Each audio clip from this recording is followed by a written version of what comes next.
Hi guys, in this video let me teach you how can you turn a text into an audio using ChatGPT 4 on ChatGPT Plus.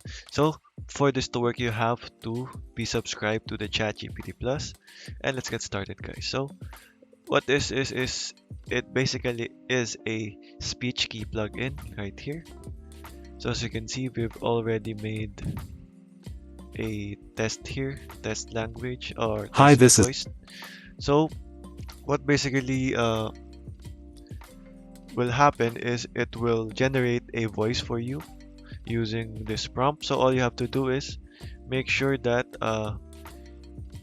your plugins are enabled here on the beta feature section of the settings on your ChatGPT, and all you have to do is go over and enable the plugin here. So all you have to do is let's create a new chat. Make sure that for the plugin store, make sure to search for speech key right there and just click on install there.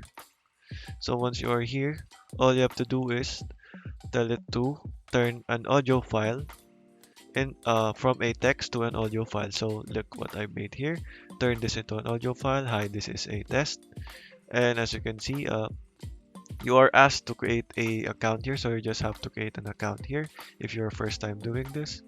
And once that's done, you will have this one and you can now download it also and you can listen to it like a this. test. Hi, this is a test. Hi, this Yeah, is a test. and there. So okay guys, that is all for today. Thank you for watching and goodbye.